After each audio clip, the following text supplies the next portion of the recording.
Tere, Ain-Kristin, mul on väga hea meel, et sa oled minuga liitunud siin turundusjuttude esimeses podcastis, et sa oled ideaalne nagu külaline sellele esimesele episoodile, sest et sinuga koos me turundusjuttu alustasime ju juba ülikooli ajal, siis küll veits teises formaadis, aga nüüd siin me jätkame siis siukses formaadis. Aga räägi mulle, millega sa üldse tegelenud oled vahepeal, et peale siis ütleme turundusjutte. Pärast turundusjutte. Tere Reimo, tere tulevased kuulajad. Pärast turundusjutte ma tegelesin turundusega edasi mingil määral. See turundusjuttude seminaride formaat ju tegelikult jäigi katski sellepärast, et ma kolisin omadega Iirimaale. Reetur. Jätsin Reimo Eestisse, kolisin Iirimaale ja läksin tööle Google'isse, kus ma siis hakkasin Baltikumi agentuuri ja nende kliente konsulteerima nende Google Adsi strateegiatega siis. Et seda ma tegin viimased 4 aastat. Ja nüüd ma olen Eestis tagasi korraks. Nüüd ma olen tagasi Eestis ja tagasi Eesti ettevõttes nimega Veriff. Teen digital marketing manager on siis mu positsiooni nimi. Ja jah. Digital marketing manager on positsiooni nimi, aga mis sa päriselt teed? See on hea küsimus, see on alati siuke väga laia ampluaaga positsiooni nimi. No minu positsioon siis hõlmab seda, et ma olen Google Ads channel lead ja lisaks sellele organiseerin siis ka kõiki vertikaalipõhiseid digiturundustegevusi Veriffis. Kindlatel vertikalidel, et meil on seal veel digital marketing manager, et ma ei ole ainuke. Sa mainisid mulle tegelikult enne, kui ma podcastiga alustasime, et sa tegelikult nagu Veriffi kohta väga palju rääkida ei saa meile täna. Et ära muretse mu selle kohta, sul väga palju ei küsi ka, et võib-olla rohkem pakub huvi seda, et mis sa Google'is tegid. Et mul tegelikult on siin üks nagu küsimus ka, et kui sa nagu Google'isse läksid, on ju, sa olid varem juba nagu Google Adsiga kokku puutunud, sa olid nagu natuke teinud seda asja, ma arvan, see on ka põhjus, miks sind sinna tööle võeti, et oli natuke kogemust all. Et kas oli nagu midagi sellist ka, mida sa nagu Google'is koha peal õppisid Google Adsi kohta, mida sa nagu varem võib-olla ei teadnud või ei teadvustanud endale, et võib-olla midagi, mida ütleme keskmine spetsialist, kes on juba õppinud seda asja, tegelikult ei tea? Oi, väga suur küsimus. Ma kontekstiks siis, et enne Google'isse minekut ma töötasin Reimoga koos agentuuris nimega EPPC. Seal ma tegin valdavalt Google Searchi ja tegelikult ma ütleks, et isegi 80% mu tööst oli ikkagi Facebook Adsid. Ehk siis mul oli, ma arvan, suurem kogemus Facebook Adsidega kui Google Adsidega. Et kui ma läksin Google'isse, siis ma ütleks, et mul oli teadmised Google Searchist, ma teadsin, mis asi on Google Display, setup'ida võid vabalt, on ju, aga nagu mis puudutas Google Display strateegiaid, siis see tuli kindlasti juurde need teadmised, YouTube'i reklaamide teadmised, see on omaette täiesti maailm. Et ma ütleks, et nagu võib vabalt olla nii, et sa oled Google Searchi ekspert, sa oled display ekspert ja sa oled YouTube'i ekspert, et need on omaette nii suured maailmad, et seda kõike hästi teha, siis ongi vaja palju kogemust, ma arvan. Ehk siis kas nagu take away on see, et kuigi sa oskad Google Adsis toimetada ja asju teha, siis tegelikult nagu süvitsi ekspert ei ole vist päris keegi meist. Kindlasti on, aga sul peabki olema neid võimalusi, sul peavad olema sellised kliendid, oleneb, kas sa oled freelancer, kas sa oled agentuuris, kas sa teed in-house seda, et sa kindlasti võid olla spetsialist, aga jah, nagu sellised väiksed detailid, oleneb, mis leveli spetsialist sa tahad olla. Osadele näiteks mulle isiklikult, nagu sa nüüd tead ka, et ma hea meelega võib-olla neid account setup'e ja sükest optimeerimist ise ei teekski, et mulle väga meeldib strateegiaid välja mõelda. Et ma hea meelega, miks mulle see Google'i töö väga sobis ka, et mulle väga meeldis klientidega istudagi maha küsida, et mis on teie äriline eesmärk, mis te tahate sellest Google Adsist saada, et nagu minna süvitsi nagu nendesse äridesse ja siis aru saada, kuhu Google Ads üldse sobib nende äris või turundusplaanis, et mis eesmärke see Google Ads aitaks neil siis tuua. Rääkides eesmärkidest, kas on üldse nagu mingeid eesmärke, mida sa näed, et Google Ads ei ole suuteline nagu saavutama sinu jaoks? Et nagu, ma toon nagu näite ka, et ma nagu ise teen freelance'ina, on ju, mingid kliente ja ma mõne kliendi puhul nagu näen, et kuigi nagu neil on võimalik läbi Google Adsi tuua nagu müüki ja asju, siis need on niivõrd kallid, et need ei ole üldse kasumlikud ja ei tasu ära. Et sellisel juhul ma lihtsalt nagu soovitangi kliendil Google Adsi mitte teha, sest et sa lihtsalt nagu annad oma raha ära Google'ile, kasum pluss natuke peale, et pigem panna rõhk nagu orgaanilisele ja mingile muule kanalile võib-olla. Ja see on jällegi see, et millest sa saad aru siis, kui sa kliendiga one-on-one istud maha, arutad, mis on nende eesmärgid, mis on üldse nende võimekus Google Adsiga. Kindlasti mingid limiteeringud on väga konkurentsirohketes valdkondades, aga seal ka võib-olla annab natuke häkkida. Et näiteks finantsvaldkond on väga kallis valdkond, Google Searchis kindlasti. Näiteks, ma ei tea, kiirlaenu märksõna, ma ei tea, kui palju ta maksab tänapäevaks, väga palju. Siis selle asemel, et võib-olla panustada searchi peale, teha Google Discovery't ja YouTube for Action'it, kus sa saad kasutada custom audience'i, kus sa saad siis nagu sihtida inimesi, kes teevad näiteks spetsiifilist otsingut, otsivad Google Searchis kiirlaen, sa saad need kätte YouTube'is või siis Gmailis või kus iganes need Google Discovery placement'id on, YouTube Homefeed ja Google Discovery ise.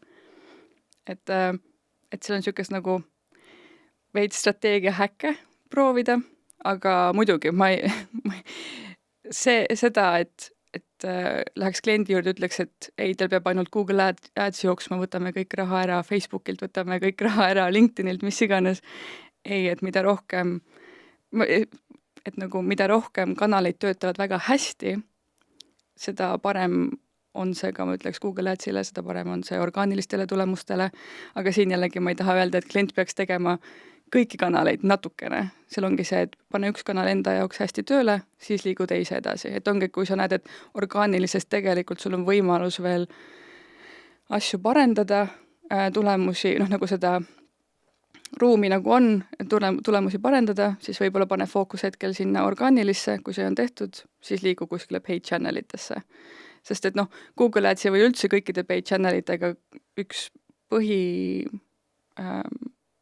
challenge klientide poolt ongi see, et meil pole piisavalt budgetit või kui ongi mingisugune cost per transaction, vabandustest Englishi pärast, on hästi kõrge, oletame, et on cost per transaction on 50 €, aga päeva budget on 10 €, siis te ei annagi tegelikult sellele platvormile võimalust tuua teile neid conversioneid või siis toiminguid eesti keeles. Aha. Tänud tõlke eest. Tegelikult sa puudud väga nagu head teemat siin sellega, et nagu kui palju kanaleid üldse nagu on mõistlik kasutada ühel ettevõttel. Et väga sageli ma näen olukorda, kus tahetakse kõike teha korraga, samal ajal teeme Facebooki, Google Adsi, email turundust, orgaanilist, sotsiaalmeediat. Et nagu, jaa, see on nagu eesmärk, kuhu sa lõpuks jõuda, on ju. Kui su ettevõte piisavalt suur, kui sul on nagu väike ettevõte, siis mina näen, et pigem nagu fokusseeri ühele kanalile, just. Pane endale jaoks hästi tööle ja siis, kui sul tunned, et sul on nagu mis iganes ressurssi üle, kas ajalist või rahalist ressurssi, siis võta järgmine nagu kanal, hakka sellega tööd tegema, kuni see on sinu jaoks nagu hästi toimiv. Ja see, et see kanal tööle saaks ju tegelikult tänapäeval, Google Ads kunagi 10 aastat tagasi oli tõesti, võtad oma keywordid, paned need sinna ja siis tõstad neid biide seal päevas paar korda ja loodad parimat, saada klikke ja ma ei tea, kas siis seal konversioone veel oli. Aga tänapäeval ikkagi, kui sa tahad, et see Google Adsi channel sul hästi tööle läheks ja sul endal nagu nii-öelda teadmiseid võib-olla nii palju ei ole, siis esimese asjana ma võtaksin spetsialisti, kes jagab võib-olla selle valdkonna Google Adsi strateegiaid väga hästi. See spetsialist kindlasti teab, kui ta ise ei tea, siis ta teab kedagi, kes oskab sul tracking'u paika panna, et saaksid üles seatud need õiged konversioonid või siis toimingud, nagu näiteks ost või siis mis muud toimingud on, et need saaksid õigesti üles seatud, sest see tagab ka sinu kampaaniate edukuse, et kui sul see vundament on nii-öelda logiseb, siis ega väga häid kampaania, tulemusi sa sealt tegelikult ei saa, aga sa oled kindlasti oma töös ka seda näinud. Ja tracking on kõige nagu alus ja ma nimetan ka joo. seda vundamendiks, et kui vundament on kehvasti tehtud, siis sinna peale maja ei ehita. Just. Ja ma näen, et see on tegelikult väga paljudel nõrgaks kohaks. Jaa, on küll. Et kui sul on tracking on nagu vigane, siis sul jooksed nagu nii juba valed andmed, siis nende vale andmete põhjal hakkab sul Google Ads optimeerima neid asju, on ju, ja ta optimeerib ju selle põhjal, mis tulemusi toob. Ja kui see kõik on nagu crap, siis ta optimeerib sulle veel rohkema crapi peale seda asja. Yeah. Et sa ei saa nagu halva vundamendiga midagi teha. Jah, saad seda, mis sa annad süsteemile. Eriti masinõppesüsteemile ka, et oleks see inimene seal analüüsiks seda informatsiooni, oleks võib-olla natuke parem, aga masinal on jah, you get what you give. Kas sa ise oled ka kunagi seda vundamenti ehitanud või kuidas sa oled lähenud selle asjale? No ikkagi valdavalt, kui Google'is olles sul on portfoolio kliente, või mul oli portfoolio klientidega ja kui on uued kliendid, siis esimene asi, mis mul on niisugune nagu checklist endal peas, mis sa vaatad, et enne kui sa oled kliendiga üldse rääkinud, et käid seal konto läbi, vaatad, mis on nende tracking, mis on nende konversioonid, sellest sa võib-olla saad juba aimu, mis võiks olla nende eesmärk, mis on nende äriline eesmärk, vaatad üle nende bid strategid ja siis nii edasi. Et ikkagi jah, kõik algab trackingust, isegi konto auditimisega algab kõik nagu trackingust. Ja siis sa saad juba minna, näed, et okei, et on transactionid või B2B puhul on mingisugused marketing qualified leadid, lähedki küsid kliendi käest, et okei, et ma näen, et see on teie setup, kas see on teie eesmärk, siis klient ütleb, ei, me tahame saada ikkagi nagu juba maksvaid liide ja siis teadki kohe, et okei, et järgmine samm on see, et kõigepealt teeme trackingu korda, vundamendi paika ja siis hakkame strateegiat sealt üles ehitama selle pealt. Ja see on ka huvitav, et väga sageli on valed mõõdikud, on ju, et mille peale kliendid tahavad optimeerida, et tulevad väga sageli jutuga, et meil võiks nagu rohkem veebilehe külastajad olla. On ju, et ma ei tea, ma ütlen neile, et ma võin teile 1 miljon külastajad veebilehel tuua. See läheb teile väga palju maksma ja mitte keegi ei osta mitte midagi, et kas see on see, mis te tahate saada. Ja.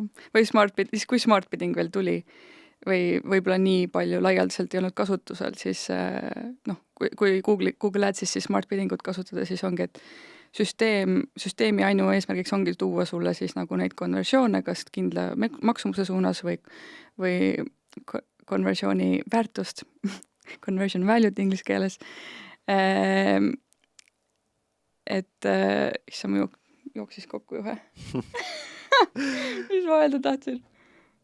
Me rääkisime mõõdikutest, et mõõdikutest, ja. Et kui, okei, neid konversioone tuleb nagu, aga siis kliendid on, et okei, aga klikid on vähemaks jäänud. Aga miks sa üldse neid klikke vaatad, kui sul konversioonid jooksevad peale? Et seda, kusjuures seda, kui ma Google'isse läksin, siis üks mõte esimesel päeval oli see, et okei, et nagu klientidega ma saan hakkama, aga see toode muutub nii kiiresti, et ma nagu kartsin, et kuidas ma jõuan nii-öelda siis nende uuendustega nagu sammu pidada. Ja siis ma arvan, 2 kuud hiljem ma sain aru, et okei, et see tootega sammu pidamine on kõige väiksem probleem, et nagu kuidas sa pead ikkagi nagu oskama oma ideid siis klientidele selgitada, kuidas siis nagu nii-öelda mitte nende mõtteviisi muuta, aga jah, ongi see, et ideede edasiandmine oli, ma arvan, see kõige üks suuremaid õppimisi esimestel kuudel, esimese aasta jooksul. Et nagu et lõpuks, et see klient aru saaks, et jah, et tegelikult need klikid on savi, jätame need sinna paika, see oli eelmine sajand, et vaatame nüüd neid toimingud või siis konversioonide numbreid ja lähtume sellest, mis on ärile nagu tegelikult tähtis. Oskad sa umbes protsentuaalselt öelda ka, et kui paljud veel vaatavad valesid mõõdikuid? Oi. Mitte ainult sinu portfoolios, aga nagu üldiselt. Võib-olla enda portfoolio põhjal. Seda jääb väga väheks, sellepärast, et SmartBidding ka, minu portfoolios lõpuks 100% klientidest olid SmartBiddingu peal, et ja selles suhtes, et kuna ma töötasin agentuuridega, siis ju agentuurid ka aitasid kaasa, see ei olnud niimoodi, et kliendil on nüüd on sul agentuur, Google ja klient, vaid on nagu mina ja agentuur oleme nagu partnership, koos siis selle kliendiga. Et me koos ikkagi panime need strateegiad paika ja me koos pitchisime neid strateegiaid ja me koos aitasime kliendil mõista, mis on võib-olla tähtis tema ärile või mis tooks kõige paremaid tulemused tema ärile. Et kaasa arvatud siis need mõõdikud. Okei, see on jah loogiline tegelikult, ma kohe mõtlen, et ikkagi klient oli juba agentuuriga koostööd natuke teinud, on ju, sinu juurde tuli juba klient, kes oli natuke ette valmistatud selleks asjaks, on ju, et sul ei tulnud, meil pole trackingut ega mitte midagi webside'il küljes, et teeme Google Adsi nüüd. Ja okei, see on loogiline. Aga sa ütlesid alguses, et sa oled teinud ka Facebook ad'e, et võib-olla mul on siinkohal küsimus, et kus sa näed, et milles on nagu Google Ads tugev versus milles võib-olla on mingid muud reklaamkanalid tugevamad? Sa ei saa võrrelda, ma arvan, Google'it ja Facebook Adsi apples to apples õuntega, et nad on ikkagi erinevad, oma olemuselt täiesti erinevad kanalid, et Facebookis ju inimene läheb Facebooki või Instagrami, et tarbida sisu, mis ta, kas sõbrad panevad üles, tänapäeval jah, reelsid ja kõik muud asjad, et ei pea enam sõbrad olema, vaid ka muud inimesed seal. Sa lähed Google Searchi mingit kindlat asja otsima, et mingit kindlat nagu vastust saama, et see intent turunduskeeli võib-olla siis on natukene teistsugune. Jah, meil on Google Display ja Google Discovery, kus sa võib-olla sarnaselt Facebookile ja Instagramile üritad inimese tähelepanu võita läbi piltreklaamide või bännerreklaamide või videotega. Et jah, ma nagu neid väga ühele pulgale ei paneks. Seal on eks ikka, Facebook töötab väga hästi. Mulle väga meeldis Facebooki reklaame teha või Instagrami reklaame või mõlemad seal. Facebooki reklaamide all ma mõtlen siis mõlemad Instagrami ja Facebooki. Et mulle väga meeldis, kuna see platvorm oli väga hästi arusaadav. Jah, seal on võib-olla nende kampaaniate üleslaadimisega, kui sul on väga-väga suur klient, siis sa kindlasti omast kogemusest Boltist tead, et kui neid kampaaniaid on ikkagi sadu, siis see võib-olla läbi Google Ads editori on natuke lihtsam neid kampaaniaid muuta ja manageerida kui Facebookis. Ma ei tea, kas tänapäeval neil on ka siuke Facebook Ads editori laadne asi. Minul seal kunagi 4-5 aastat tagasi veel ei olnud, et siis oli küll see manageerimise osa oli suhteliselt... Ei ole. Okei. Seal on teatud asjad, mida sa saad küll teha mingi spreadsheetidega hästi, aga ma näen, et juba kõrvalt nagu oma tiimi vaatan. Sihukest asja ei kasutata. Et see võib olema mingi väga eriolukord. Mina olen ühe korra kasutanud elus ja see oli siis, kui me tegime, kui Bolt tegi rebrandingut, et me läksime Taxi First Boltiks, siis me tõepoolest võtsime selle Exceli formaadi kasutusse, aga see oli ikkagi sihukene, see ei olnud nagu täislahendus, nagu Google Ads editor on. Tegelikult ma tahtsin küsida, et äkki sa räägid ka kuulajatele, et mis asi on Google Ads editor? No Google Ads editor on sihuke siis abivahend tool, mida sa saad kasutada siis Google kampaaniate üles seadistamisel, et sa saadki seadistada kõik need ad tekstid, descriptionid, informatsiooni ülesse siis oma spreadsheetis ja siis selle in bulk uploadida läbi Google Ads editori siis Google'isse. Ja, ma võib täpsustan ka, et massilisi muudatusi teha, et mul on ka hea näide, et meil on siin tulekul nagu, me vahetame nagu conversion eventide välja, et meil vanad eventid on halvad ja meil on vaja uusi paremaid evente põhimõtteliselt. Ja selleks, et kõikidel kampaaniatel, mida, meil on sadu kampaaniad, et need ära vahetada, me ei pea hakkama ükshaaval neid kampaaniaid läbi käima, vaid editoris select all ja vahetad evendil seda ära ühe klikiga.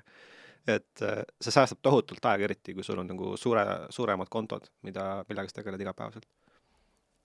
Kindlasti agentuurid kasutavad vist kõik. Ja. Kas või me ise ju siin 4-5 aastat tagasi, ma arvan, EPPC ajal ka oli Ads editor oli põhiasi, mis lahti oli lisaks Adsile. Ma siiamaani kasutan, aga mitte nii massiliselt enam. No teil on vist enamasti app-kampaaniad ka Boltis. See on põhiline. Aga muidu editoris sul on võimalik nüüd ka app-kampaaniad ja YouTube asju ka teha, et vanasti ei olnud. Vanasti oli search ja mingid, ma ei tea, kas display'd isegi said, aga nüüd sul on võimalik neid ka juba editoris teha. See on saanud uuendust veits. Räägi mulle, kas on mingid müüte, mida inimesed arvad, et Google Ads teeb või saab neile pakkuda, aga mis tegelikult ei vasta tõele? on sul mulle mõni näide tuua? No mul on ettevõte, mul on veebileht, mul on toode, võib-olla tracking isegi olemas ja nüüd ma tahan müüa kõik oma lao tühjaks ja ma panen Google Adsit jooksma ja nüüd müün kõik maha homme. Päris homme see võib-olla juhtu. Adsid peavad approve saama varem. Tehtav, ma usun. Usud või? Eestis? Eestis. Miks mitte? Ma ei tea, kas sa päris tühjaks oma ladu saad müüa, aga palju see mulle maksma läheb?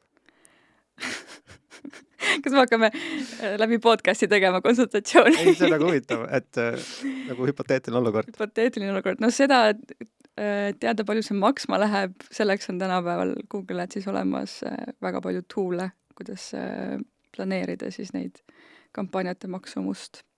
Mis tool see on? Meil on olemas keyword planner, meil on olemas performance planner. No performance planner on vist põhiliselt ikkagi nende kampaaniate põhjal, mis juba jooksevad.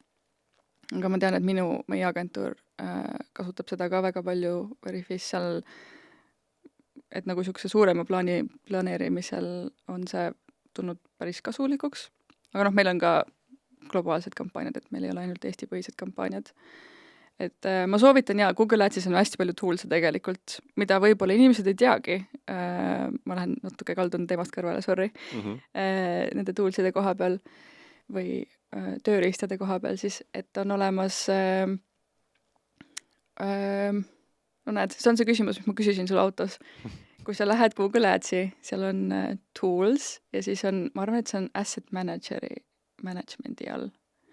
On siuke koht, kus sa saad luua videotemplate'ide põhjal tegelikult YouTube'i jaoks väga häid videoid. Et siin meil oli klient tööl, Baltikumi klient, kes tegigi siukse testi, et ta pani jooksma oma Google YouTube action kampaania, ehk siis kampaania eesmärk oli tuua konversioone. Pani jooksma siis sellise nagu kallilt tehtud reklaamivisuaali ja tegi siis, ja teisena paralleelselt pani jooksma siis selle template'i põhjal tehtud. Ja need template'id on ka tehtud tegelikult YouTube action'i best practice'ite põhjal, on siuke ABCD framework, Googleldage, tuleb välja, väga huvitavaid näiteid tuleb. See on always be closing või? Always be closing. Ei, A on seal action, C on connect, B on brand, C on connect, D on issand, mis see D oli? Selle koha palun ära kattida. No põhimõtteliselt jah, et sa pead nagu drive'ima selle inimest tegema mingisugust action'it.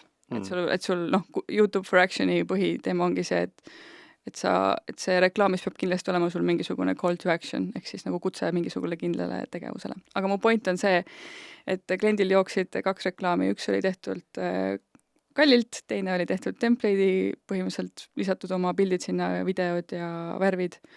Ja see template'i reklaam tegelikult outperformis siis selle kallilt tehtud visuaalse reklaami, mis ei tähenda, et ärge nüüd tehke kallid ilusaid visuaalseid reklaame, vaid lihtsalt see kampaania eesmärk oli natuke teine, et muidugi branding ja awareness'i puhul, muidugi storytelling väga palju loeb, action kampaaniate puhul on lihtsalt põhiliselt see, et sa suunad selle inimese midagi kindlat tegema, mis on, et tule osta kohe, kliki siia kohe, visit meie veebilehte kohe. Et mis on huvitav asi, mis veel YouTube action'i puhul töötab hästi on, kui panna video lõppu, siis kutse otsima midagi Google'ist. Nagu näiteks, et otsi meie brändi nime Google'ist ja siis sa nagu näitad paned selle search bar'i ka veel sinna nagu visuaaliks lõppu ja siis kirjutad oma selle brändi nime sinna sisse, et see nagu kutse siis otsima seda, et kui inimene ei taha klikkida otseselt YouTube'i ad'ile. Ja seda saab ka siis mõõta, et palju need otsingud muutusid ja kõik siuke. Okei, kõlab panevalt. Oli aru saada või? Mul tegelikult tuli sellega meelde kõik need brand list study'd ja conversion list study'd ja asjad, mis ma kunagi olen ka teinud, mis kunagi viisid mind nii kaugele nende asjadega, et ma olin peaaegu valmis loobuma kogu sellest reklaamimaailmast. Ma tegin conversion list study'sid tegelikult ja ma sattusin täiesti juhuslikult siukse huvitavad nagu tõe otsa, et kuigi sulle nagu reklaamplatvormid, ja ma nüüd lähen väga palju reklaamplatvormide vastu siin, et kuigi sul on head tulemused, sul on nagu süsteem näitab, et sul on müüki, sul on käivet, kasumit, siis tegelikult kõik need tulemused oleksid sinuni jõudnud ka ilma nende nagu kanalite, ilma reklaamplatvormideta. Ehk siis tegelikult reklaamkanalid nii-öelda omistasid need orgaanilised kliendid nüüd reklaamidele ümber lihtsalt ja sul nagu see orgaaniline langes ja ads nagu tõusis. Aga tegelikult, kui sa need äärid ära jätaksid, siis see orgaaniline läheks jälle tagasi. Lihtsalt see on puhtalt tuleneb sellest, kuidas omistamine ehk attribution toimib nendes kanalites. See on ja attribution on ja siuke igivana teema, ma arvan, turundusmaailmas üldse. Aga me oleme seda diskuteerinud varasemalt ka seda conversion lift study ja siin ma ütleksin, et jah, hästi tuntud brändide puhul seal kindlasti võivad olla mingi osa konversioone, mis oleks ka orgaaniliselt toimunud, lihtsalt sellepärast, et bränd on juba nii tuntud kliendile. Aga väga palju on olnud olukordi endal, kus Facebook on väikeklientide jaoks väga hea platvorm, kus nagu jõuda uute klientideni. Sa näed mingisugust reklaami, sa isegi lähed veebilehele ja siis sa unustad ära nagu, et mis bränd see oli, võib-olla kohe ei tee seda transactionit ja siis sa pärast ootad, et sa oleksid seal marketing audience'is või retargeting audience'is, et sa näeksid seda reklaami uuesti, sest et sa ei mäleta enam seda brändi nime näiteks. Et väike või mitte tuntud brändide puhul ma arvan, et on nagu veits vähem seda, et ja ma olen absoluutselt nõus. Mida vähem tuntud sa oled, seda paremini reklaamid sulle tegelikult toovad nagu päriselt uusi kliente.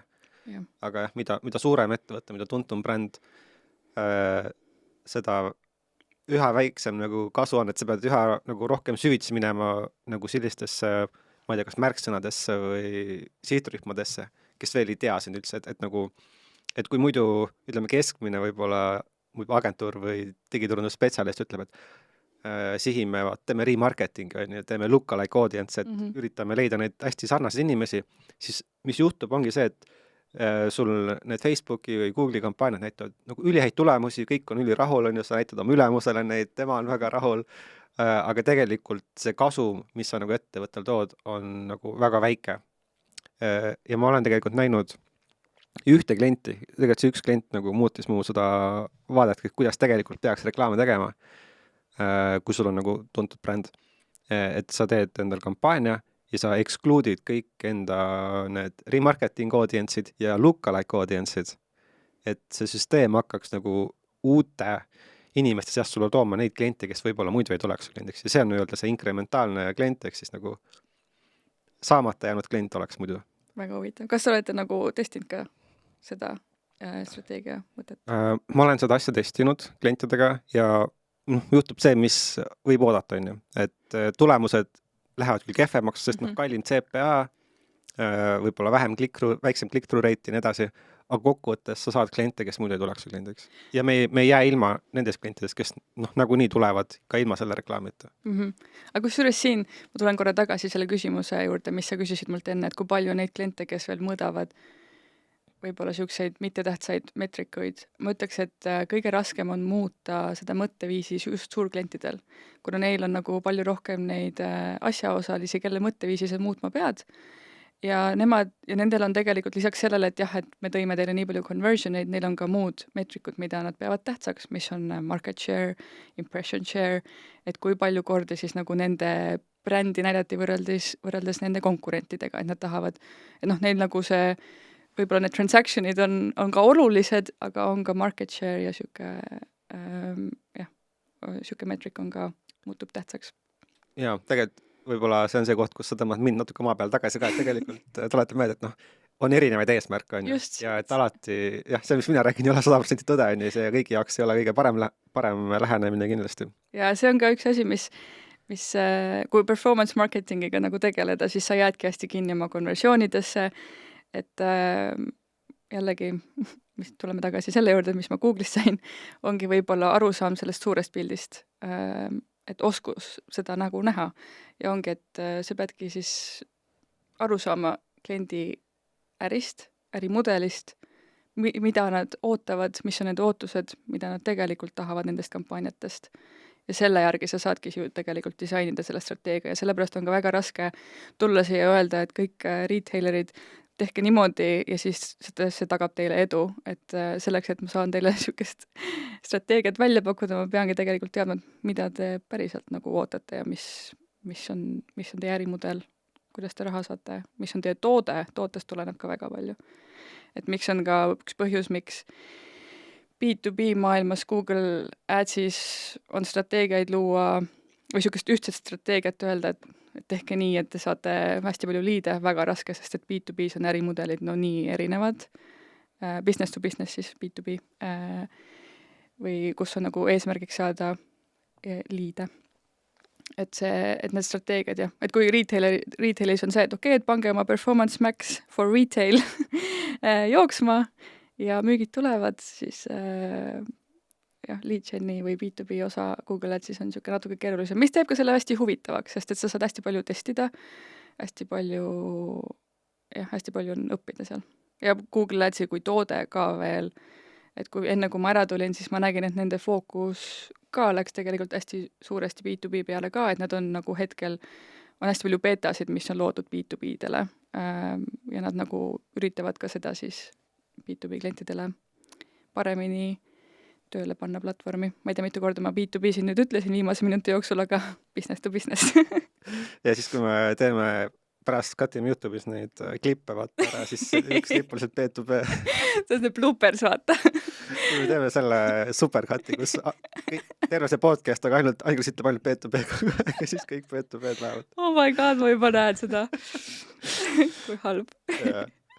Vabadus, see on mu esimene debüüt. Jah, B2B on see mõte hästi huvitav. Ta on kindlasti huvitav ja ta on võrdlemisi keeruline. Väga keeruline. Mina isegi ei tegele sellega. No see on mu töö hetkel. See on tore, sest et siis meil on millest rääkida ka mõnikord.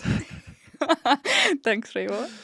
On sul nagu B2B ettevõtetele mingeid nõuandeid? Tracking. No see on A ja O. Et isegi kui sa... ma arvan, et meil agentuuriga iga kõne, mis meil on, me räägime trackingust. Et isegi kui see hetkel on nagu töötab hästi, siis me ikkagi räägime, kuidas ta veel paremini tööle panna, sest et noh, meil ettevõttes toimuvad ka muudatused, et tracking on ikkagi A ja O ja just see offline conversion tracking, et siin ei piisa ainult sellest, et sa, noh, B2B puhul meil on siis siuke lead to sale conversion journey, kus siis on, kas inimene täidab ära vormi, siis on ju toimub marketing qualifying, nii-öelda stopp seal vahepeal, siis on sales qualifying stopp ja siis on, et kas see lead saab siis kliendiks, seal vahepeal võib veel olla päris mitu sammu olenevalt siis ettevõttest, aga see on niisugune generaliseeritud, on niisugune sõna Eesti. Üldistatud äkki. Vabandust, üldistatud jah, journey. Ja mis see offline conversion tracking siis tähendab, ongi see, et sa põhimõtteliselt annad tagasi Google Adsile informatsiooni, et millised nendest liididest, mis ta sulle sisse tõi, liidi vormi siis täitmistest, mis lähevad tegelikult edasi, millised neist saavad edasi kliendiks. Et see aitab siis tulevikus sinu liidi kvaliteeti tõsta ja mis siis aitab siis tulevikus tulemusi paremaks teha. Aga see kõlab hästi lihtsana, aga see on väga keeruline protsess. Aga sellepärast ongi, ma arvan, väga tähtis, et oleks keegi, kes teaks väga hästi tracking maailmat, kellega neid asju arutada, sest see on väga tehniline maailm. Aga ma ei taha siin inimesi ära hirmutada, et see on võimatu. See ei ole võimatu. Et meil on Eestis enamus tegelikult, mitte ainult Eestis, Baltikumis. Minu portfooliost, mul oli umbes 30 klienti. Ma ütleks, et 60% olid B2B kliendid ja noh, et on võimalust kasvada sellega. Lihtsalt peab olema julgust ja peab olema niisugust testimistahet, et B2B-ga, noh, kui on retailiga rohkem niisugust kindla peale natuke minekut, sest et retailis on lihtsalt nii palju volüümi, et mis teeb B2B keeruliseks ongi see, et volüümi on vähem kui retailis, aga et masinõpe saaks ju tegelikult tuua sulle häid tulemusi, ta peab õppima kuskilt ja selleks on tal volüümi vaja. Et siis, jah. Rääkides volüümist, tegelikult kui me vaatame ka nii-öelda mitte B2B kliente, siis mis sageli juhtub, eriti väikeste turundajate juures on see, et pannakse ju kampaaniad jooksma, ma ei tea, nädalaks ajaks 5 eurot päev on ju, vaadatakse, ei tule häid tulemusi ja pannakse asi kinni. Et mis sa sellest arvad? Ma arvan, et see on vale lähenemine. Miks? Sellepärast, et sa ei anna isegi kampaaniale võimalust. Et siin on nagu raske öelda, ma tean kunagi olid, et laske kampaaniatel joosta 2 nädalat ja siis alles analüüsige neid. Tänapäeval on see, põhineb ikkagi sellest, et mis on sinu conversion lag, ehk siis kui kaua läheb aega, et see conversion nagu toimiks. B2B puhul võib see olla 30 päeva, 60 päeva, et see teebki asja keeruliseks, et tegelikult ideaalis sa peaksid oma kampaania tulemusi siis hakkama hindama pärast, kui sa näiteks paned kampaania jooksma, siis alles ja sa saad omale konversiooni näiteks nädala pärast, siis 60 päeva hiljem nii-öelda hakkad alles oma tulemusi hindama. Et retaili puhul on see kergem, paned kampaaniad jooksma ja tegelikult ju süsteem või platvorm annab sulle ka indikaatoreid, et kas ta veel õpib, kas ta juba jookseb täie rauaga, kas ta lõpetanud õppimise, et millal neid kampaaniaid analüüsida. Et selleks on ka Google Adsis üks report, mille nime ma ei mäleta, aga ma tean, kuidas sinna saada. Et ei, sa ei pea ütlema meile. Nagu Beat Strategy Report äkki või? Mis näitab sulle täpselt ära, et kui sa paned sinna mingisuguse kindla kuupäeva vahe, siis ütleb sulle, et ei, et lisasid ja need kuupäevad juurde, sellepärast, et nendel päevadel süsteem alles õppis, et need tulemused ei ole nagu accurate. Ma väga vabandan oma estonglishi pärast tõesti.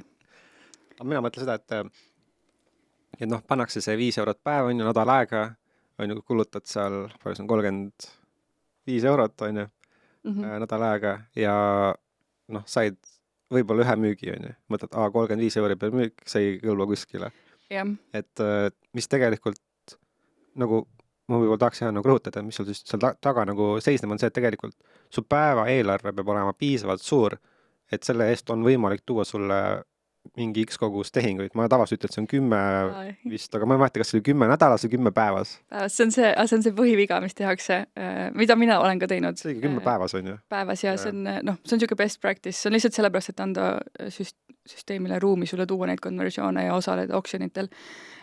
Mis Reimo siin mõtleb, ongi see, et mida tehakse on kunagi, kui hästi palju kasvatati target CPA-d, mis siis nagu sa loodki, et su target CPA on näiteks 5 eurot, 10 eurot ja su päeva budget on 5 eurot, ehk siis sa juba eos ei lase sellel kampaanial tuua sulle neid tulemusi, sest tal ei ole ruumi sulle tuua neid tulemusi, kui sa tahad, kui su konversiooni maksumus on 10 eurot, aga su päeva budget on 5 eurot. Et jah, see best practice Google'i poolt, et on nagu 10 korda sinu keskmine target CPA, ehk siis su päeva eelarve tegelikult peaks olema siis 100 eurot.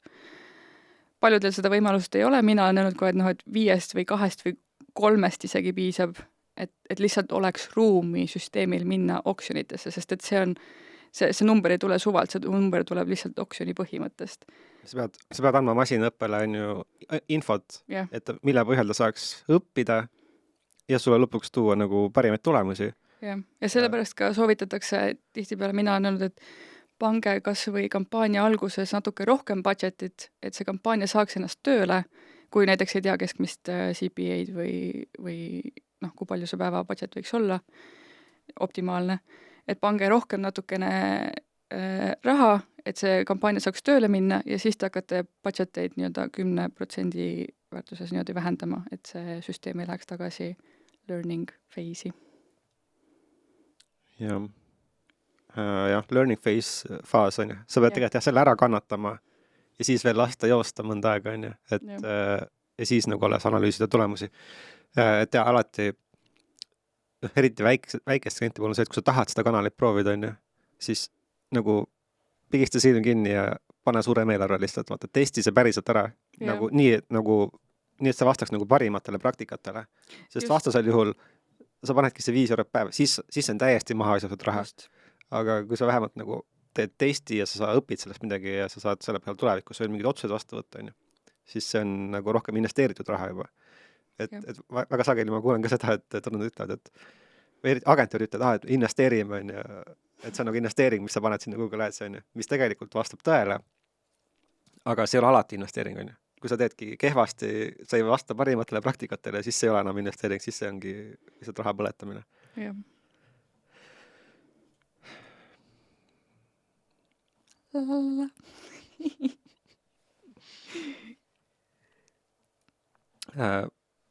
Kas on olnud mingisuguseid kas siis kampaaniaid või kliente või midagi, mis on nagu eriti rasked olnud mingil põhjusel? Midagi sa nagu struggle'isid nagu liiga palju enda arvates? Jaa, mul oli üks B2B klient, kes samamoodi ta ei julgenud väga testida, aga B2B-l ongi see, et aga tema probleem oli siis selles, et ta promootis reporte, mida siis hakkasid alla laadima õpilased, aga tema sihtgrupp ei olnud õpilased, tema sihtgrupp olid ikkagi nagu teised ärid. Ja et sellest nii-öelda lahti saada, jällegi oleks vaja olnud investeeringuid, et õpetada algoritmile, kes need siis õiged kliendid võiksid olla, sest et õpilased on niisugune low-hanging fruits, vaata, et süsteem näeb, et okei, ma saan sealt konversiooni väga hea, tal ei olnudki rohkem informatsiooni, et mis tagab hea kvaliteedi sellele konversioonile. Et siin puhul, muidugi, mis saab teha, on optimeerida siis seda vormi, mida inimene peab täitma, enne kui ta liidi või selle nii-öelda, kuidas sa nimetad eesti keeles seda vormi? Ma ei tea, liitumisvorm näiteks. Liitumisvorm, jah. Kui sa emailiga liitud. ma ei tea, ma ütlen ka lead-form alati. Jah, lead-form, ehk siis nagu kui sa tahad, kui tavaliselt üldjuhul B2B puhul on see, et kui sa tahad saada potentsiaalseks kliendiks, siis sa täidad ära vormi, pärast seda võtab see müügitiim sinuga ühendust ja siis lähevad need protsessid edasi, on ju.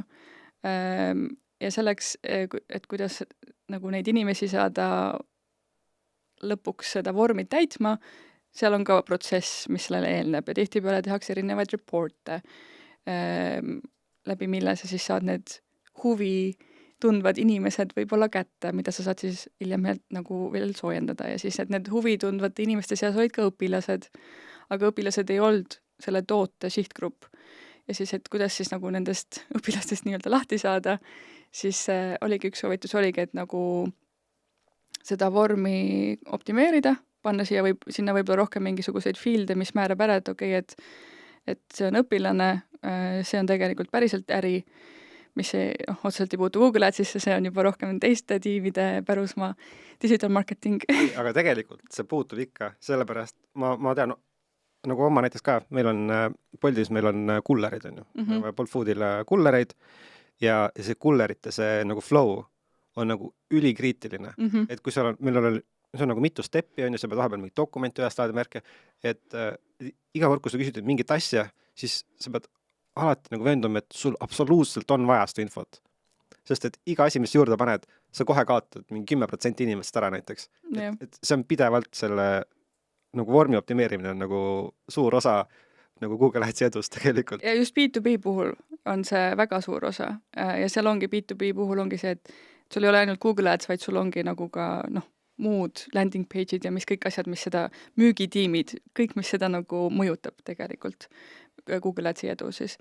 Aga tulles tagasi su küsimuse juurde ja tulles tagasi nende õpilaste juurde, kes seda reporti alla laadisid ja tegelikult oleks võinud need olla ärid, siis vorm sai nagu siis uuendatud või paremaks tehtud, aga selleks, et õpetada seda algoritmi tooma sulle neid õigeid inimesi sinna, oleks olnud vaja volüümi. Ja oleks olnud vaja investeeringuid, et ta läheks sealt low-hanging fruits faasist nagu ülesse sinna, kui me mõtleme õunapuuna seda, et ta läheks nagu sellest alumisest osast nagu kõrgemale, kus tegelikult on sul nagu parema kvaliteediga need liidid. Et seda nagu kliendile arusaadavaks teha, seal läks ikka natukene aega, ma enne jõudsin ettevõttest ära tulla, aga vahepeal ja see oli just nagu Saksamaal ja siis ma kasutasingi, mis Google'i puhul on äge, mis mulle hästi meeldis, ongi see, et sul on põhimõtteliselt terve ettevõtte täis eksperte, erinevate riikide nagu eksperte, et suur enamus klientidest, kes mul olid nagu oma teenuse või siis toote eksportijad ja seesama ettevõte tahtiski saada neid liide siis Saksamaalt ja ma läksingi Saksa tiimi juurde, kuna Saksa tiimid on suured ja seal ongi nagu spetsialiseerunud, et nad on B2B account manager'id, nad on retailer account manager'id, siis ma läksingi nende B2B account manager'id juurde, küsisingi, et okei, et mul on klient, kes tahab Saksamaal laieneda, kas keegi teist viitsiks tulla minuga ja kliendiga kõnesse ja nagu jagaks best practice'id näiteks, mis Saksamaal hästi toimub. Alates sellest, et kas landing page peab olema saksa keeles või sobib, kui on ka inglise keeles. Et nagu kõik siuksed nagu teadmiste jagamisi tegelikult saab väga hästi teha suures ettevõttes. Et see oli väga challenging. Selle kallal ma töötasin ikka, ma arvan, pool aastat. Mis ei tähenda, et nad nüüd jäidki neid tudengeid saama seal kogu aeg. Ei, ikka saime asja parendada, aga võib-olla minu jaoks oleks olnud see siuke linnuke kirjas, kui nad oleksid, kui ma oleksin saanud neid panna, andnud neile julgust investeerida, aga muidugi siis tuli ka need eelmise aasta lõpupoole ju tulid need, mitte masu, aga läks asi nii-öelda hirmsamaks ettevõtete jaoks ja pandi budgetitele natukene piiranguid peale, et siis... Kõik kardavad majanduslangust kogu aeg. Majanduslangust, et siis läks see asi nagu eriti keeruliseks, et kuidas sa siis ütled kliendile, et et tõstke nagu budgeteid, mis tegelikult targad ja kui on võimalusi, just nagu koroona ajal ka näiteks, kui koroona tuli, esimene koht, kus budgetid võeti maha, on turundus. Aga tegelikult see on ju see koht, kus sul lähevad auctioni hinnad nii madalaks kommiraha eest. Ja kommiraha eest saad seal tegelikult konversioone, sest et koroona ajal, et nagu just need kliendid, kes nagu tabasid selle ära, et okei, et inimesed on nüüd kodus, nagu nende screen time või desktop time või mis iganes tõusis megalt, et see on just see aeg, kus võib-olla me saaksime väga hea rahaga reklaami teha. Et need kliendid kindlasti võitsid ja väga palju kliente nagu meie portfooliotes ka võitsid. Seda on hea kuulda. Räägi ainu, kas meil on tegelikult hakkab aeg varsti otsa saama? Juba! Et kas sul on veel mingeid lõpumõtteid, mis sa tahaksid kindlasti jagada teistega? Vot selle ma oleks pidanud küll ette valmistama niimoodi tublisti. Viimased lõpusõnad. Ei, see on minu poolt improviseeritud küsimus, et... Lõpusõnadeks võib-olla nii palju, et ei tasu karta Google Adsi. Google Ads tihtipeale tundub natukene hästi palju tehnilisem, kui me võrdleme siin jälle Facebooki adsidega. Ei tasu seda karta. Tänapäeval Google paneb väga palju effortit ka, et seda platvormi teha nagu lihtsamaks kasutajale.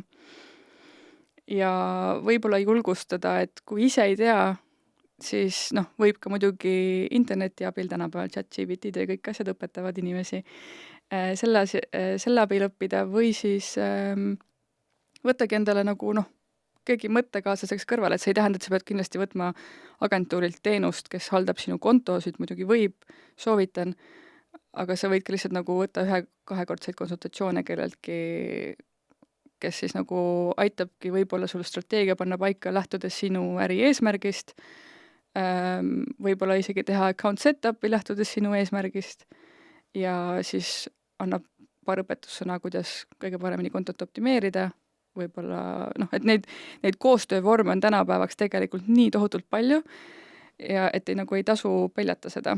Ja muidugi ka mis hinda puutub, siis seda ju saab ka alati negotiate'ida, et ei tasu karta platvorme, ei tasu karta freelancereid, inimesi, agentuure, et Google Ads ikkagi, ja see platvorm on nii tohutult suur, et inimesed tihtipeale unustavad ära, et kui me räägime Google Adsist, siis me räägime Google Searchist, Google Displayst, YouTube'ist, äpp-kampaaniatest, et neid kampaaniavorme, kuidas inimesteni jõuda, kuidas oma äri nii-öelda kasvatada, neid on tohutult ja neid strateegiaid on tohutult.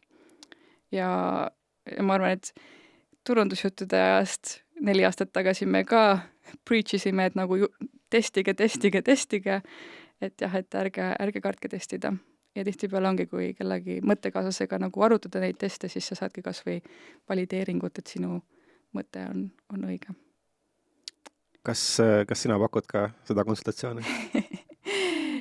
Minuga natuke keeruline seis, sest et ma kolin kohe Eestist ära, et otseselt ma konsultatsioone niimoodi ma hetkel ei ole planeerinud pakkuda, aga mulle võib kirjutada ikka, mulle meeldib hästi kaasa mõelda. Jah, nagu ma mainisin, et ma kindlasti tean spetsialiste nagu Reimo, kes võivad teha account setup'e ja optimeerida kontosid, aga ma ise olen suure rõõmuga, mõtlen kaasa strateegiaid ja aitan selles olles. Kas sinuga saab ühendust läbi LinkedIni või? Ja võib mulle LinkedInis kirjutada julgelt igal pool. Mul ei ole otseselt mingi, jah. Okei. Kõlab hästi, aga suured tänud, et sa tulid. Palun. Aitäh kutsumast. Ja võib-olla kunagi jälle. Kindlasti. See platvorm muutub nii kiiresti, et ma arvan, et nädala aja pärast me võime juba uut juttu siin rääkida. Kõlab nagu plaan. Teeme nii. Aga Tšau! tänud kuulamast!